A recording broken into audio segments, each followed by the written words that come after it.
ഇന്നാണെങ്കിൽ വലിയ രസമൊന്നും ഇല്ലാത്തൊരു സൺഡേ ആയിരുന്നു ഗൈസ്. എവിടെയും പോകാനും ഇല്ല, ഒന്നും ചെയ്യാനും ഇല്ല, ചുമ്മാ ഇരുത്തം കിടത്തം അങ്ങനെ ഒരു സൺഡേ. അങ്ങനെ ബോറടിയുടെ എക്സ്ട്രീം ലെവലിലായപ്പോഴാണ് ഏട്ടൻ പറയുന്നത്, എന്നാൽ പിന്നെ പെട്ടെന്ന് റെഡിയാവാം, നമുക്കൊന്ന് പുറത്തൊക്കെ പോയിട്ട് വരാമെന്ന്. അപ്പൊ സ്പോട്ട് എവിടെയാണെന്ന് ഏകദേശം ഒരു ഐഡിയ കിട്ടിയിട്ടുണ്ടാവുമല്ലോ. ഞങ്ങളിങ്ങനെ മടി പിടിച്ചൊക്കെ ഇരിക്കുമ്പോൾ ഞങ്ങളുടെ ഫേവറേറ്റ് സ്പോട്ടാണ് കേട്ടോ കൂട്ടുമാതുക്കൽ ബ്രിഡ്ജ് എന്ന് പറയുന്നത്. ഇവിടെ നല്ല രസമാണ് കേട്ടോ ടൈം സ്പെൻഡ് ചെയ്യാൻ വേണ്ടിയിട്ട്.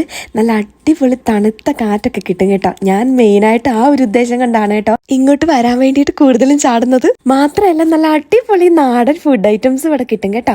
നമ്മൾ വയറൊക്കെ ഫില്ലാക്കി വന്നതുകൊണ്ട് ആ സെക്ഷനിലോട്ട് പോയില്ല ഗൈസ്. ഇവിടെ വരെ വന്നിട്ട് എങ്ങനെയാ ഒന്നും കഴിക്കാതെ പോകുന്നതെന്ന് വിചാരിച്ചിട്ട് അവിടുന്ന് കുറച്ച് കപ്പലണ്ടിയൊക്കെ വാങ്ങി കഴിച്ചിട്ടാണ് കേട്ടോ നമ്മൾ പോയിട്ടുണ്ടായിരുന്നത്. കപ്പലണ്ടി ചൂടായിരുന്നു ഗൈസ്, അന്നനാളം വരെ പൊള്ളിപ്പോയി. പിന്നെ അവിടുന്ന് നമ്മൾ നേരെ ഒരു മൂവിക്കാണ് കേട്ടോ പോയിട്ടുണ്ടായിരുന്നത്. മൂവിയുടെ കാര്യം പിന്നീടാണ് ഞാൻ അറിയുന്നത്. പുള്ളി ഇത് സർപ്രൈസ് ആയിട്ട് ബുക്ക് ചെയ്തിട്ടുണ്ടായിരുന്നതാണ് കേട്ടോ. എന്തായാലും കറക്റ്റ് സമയത്ത് തന്നെ എത്തിയത് കൊണ്ട് റിലാക്സ് ആയിട്ട് കയറാൻ പറ്റി. അല്ലാത്ത നോർമലി ഞങ്ങൾ ഓടി കയറാറാണ് കേട്ടോ പതിവ്. ഇന്നത്തെ മൂവി ഒരു 3D മൂവി ആയതുകൊണ്ട് തന്നെ നമുക്ക് 3D ഗ്ലാസ് ഒക്കെ കിട്ടിയിട്ടുണ്ടായിരുന്നു കേട്ടോ. കാശ് കൊണ്ട് കിട്ടിയിട്ടുണ്ടായിരുന്നില്ല, പിന്നെ എക്സ്ട്രാ പേ ചെയ്തിട്ട് എക്സ്ട്രാ ഒരു ഗ്ലാസും കൂടെ നമ്മൾ വാങ്ങായിരുന്നു കേട്ടോ. അത് വെച്ചിട്ടുള്ള ഡാൻസ് ഷോ ആണ് കേട്ടോ നിങ്ങളിപ്പോൾ കണ്ടുകൊണ്ടിരിക്കുന്നത്. ആ ടൈം കൊണ്ട് ഏട്ടൻ നമുക്ക് കഴിക്കാനുള്ള ഐറ്റംസ് ഒക്കെ സെറ്റ് ചെയ്യായിരുന്നു കേട്ടോ.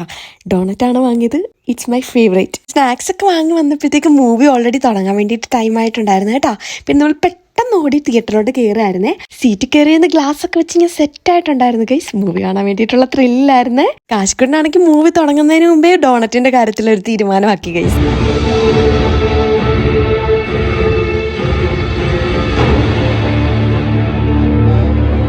അപ്പോൾ മൂവി ഏതാണെന്ന് ഏകദേശം എല്ലാവർക്കും മനസ്സിലായിട്ടുണ്ടായിരിക്കുമല്ലോ അല്ലേ. പ്രൊഡാക്ടറാണ്. ഇതിന്റെ മുമ്പത്തെ പാർട്ടൊക്കെ ഞാൻ കണ്ടിട്ടുള്ളതാണ്. അടിപൊളി മൂവി ആയിരുന്നു കേട്ടോ. അങ്ങനെ ഇന്നത്തെ നമ്മുടെ സൺഡേ കളറാക്കിയിട്ട് നമ്മൾ നേരെ വീട്ടിലോട്ട് വെച്ച് പിടിക്കുകയാണ് ചെയ്തിട്ടുണ്ടായിരുന്നത്.